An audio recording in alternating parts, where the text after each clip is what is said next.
আসসালামু আলাইকুম। আমি বাঁধন। কেমন আছেন সবাই? আশা করছি সবাই খুব ভালো আছেন। আলহামদুলিল্লাহ, আমরাও আল্লাহর রহমতে আছি খুব ভালোই। প্রতিদিনের মতোই শুরু করছি আমার নতুন আজকের ব্লগ। আমি কিন্তু আমার ভিডিওতে বলি না যে আমি কোথা থেকে বলছি। অনেকের মনে হয়তো বা প্রশ্ন জাগবে যে আমি কোথা থেকে বলছি বা কোন জায়গায় আমি থাকি। আমি চট্টগ্রামে থাকি। চট্টগ্রাম থেকে আমি আমার ভিডিওগুলো আপলোড করি। আর যখন বাড়িতে যাই, গ্রামের বাড়ি, তখন তো গ্রামের বাড়ি থেকেই ভিডিওগুলো আপলোড করি।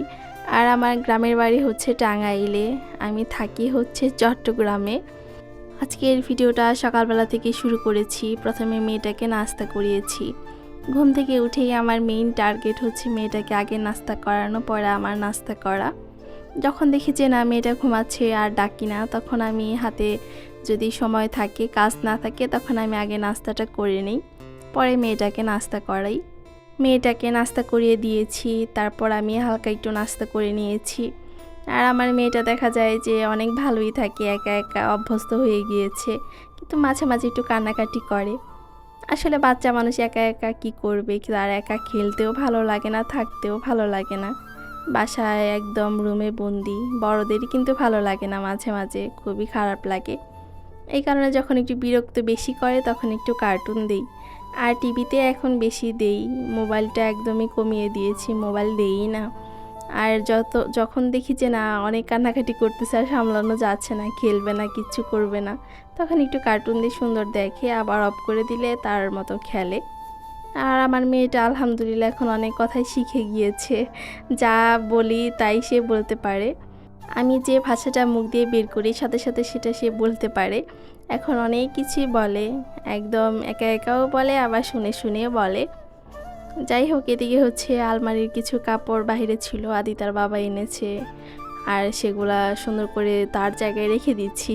দেখা যাবে যে পরে খোঁজাখুঁজি করবে আর পাবে না। তার জিনিস তার জায়গায় রাখি, না হলে দেখা যায় যে খুঁজেই পায় না। তারপর আমি রান্না করতে চলে এসেছি।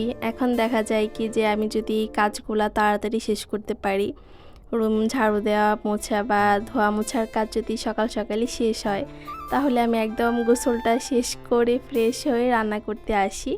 তারপর মেয়ের পিছনে থাকি। এই তো আমি এরকম এখন করতেছি কয়েকদিন যাবত। দেখি যে না ভালোই হচ্ছে, আমার গোসলে দেরি হয় না আর। যাই হোক, এদিকে আজকে রান্না করব শাক ভাজি আর একটু মাছ রান্না করব। এটা মূলার শাক। আর আমাদের চট্টগ্রামে কি হয় আমি বুঝি না, যে লাল মূলাটা পাওয়া যায় শীতের সময়। ওইটা শাক কিন্তু আমার কাছে মনে হয় বেশি ভালো লাগে, সুন্দর সিদ্ধও হয়, ভালোও লাগে। কিন্তু চট্টগ্রামে লাল মূলাটা পাওয়া যায় না, একদম ছোট ছোট যে সাদা মূলা, ওগুলা শাক খাওয়া হয়। যখন আবার একদম ফুল সিজন শুরু হয় তখন বড় সাদা মূলাটা পাওয়া যায়, কিন্তু লাল মূলাটা ভালো লাগে বেশি, ওইটা পাওয়া যায় না। চট্টগ্রামে এরকম অনেক সবজি দেখি যে আসলে পাওয়া যায় না, এদিকে মনে হয় চাষ হয় না ওইরকম, যেরকম লাল আলুটাও পাওয়া যায় না। এই তো এদিকে কিন্তু আজকেও বাহিরে বৃষ্টি, এখন নাই, দেখা যায় যে কিছুক্ষণ একটু অফ থাকে আবার শুরু হয়। আজকে ডাল রান্না করব, তারপরে শাক ভাজি আর তরকারি। ডালের কথা মনেই ছিল না। ছোট্ট একটা পাতিলে ডাল বসিয়ে দিয়েছি, এদিকে শীতও হয়ে গিয়েছে ডালটা। আর যেহেতু দুজন মানুষ, একদম অল্প ডালই লাগে, বাসি করে খেতে ভালো লাগে না, তাই অল্প করেই রান্না করি, একদম ছোট্ট একটা পাতিলে। ডালটা সিদ্ধ হওয়ার পর আমি কাঁচামরিচ দিয়ে দিই, লবণ দিয়ে দিই, ডালটা আগে সিদ্ধ হয় তারপর। এদিকে আমি বাগারও দিয়ে দিয়েছি। এখন তরকারিটা রান্না করে নেব, আরেক চুলায় তো শাক ভাজি করব। এই তো আজকে দুপুরে আমার রান্না বান্না একদম সিম্পল রান্না। আমি আমার ভিডিওতে যা দেখাই, যা করি, সবই কিন্তু একদম সিম্পল সিম্পল লাইফস্টাইল, সিম্পল রান্না বান্না, সব কিছুই দেখা যায় যে আমার একদম সিম্পল, কোনো গর্জিয়াস কিছুই না। আমার আসলে লাইফস্টাইলটাই সিম্পল। আমার চাহিদাগুলো খুবই ছোট ছোট, আবার দেখা যায় যে শখগুলোও ছোট ছোট, সবই ছোট ছোট। এই কারণে সব মিলে দেখা যায় কি যে আমি ভালোই আছি, সব কিছুই চাহিদাও ছোট, আমার শখগুলোও ছোট ছোটই, বেশি বড় কিছুই না। আর এই তো এদিকে আমার একটা তরকারি রান্না করছি, পুঁই শাক দিয়ে পাঙাশ মাছ। পুঁই শাকটা আমার খুবই পছন্দ, শাক ভাজিও পছন্দ, সব কিছুই পছন্দ, পকোড়াও পছন্দ। এদিকে রান্না করে নিচ্ছি। আর তৈলাক্ত মাছ দিয়ে এরকম শাক রান্না করলে কিন্তু বেশ ভালো লাগে। আমার এটা খুবই পছন্দের একটা মাছ আর খুবই পছন্দের একটা সবজি। এই কারণে দেখা যায় যে সব মিলে আমার কাছে বেশ লাগে। আমি মাছগুলো কষাই আগে উঠিয়ে রেখে দিয়েছিলাম, তারপর শাকগুলো কষিয়ে দিয়ে দিচ্ছি মাছগুলা।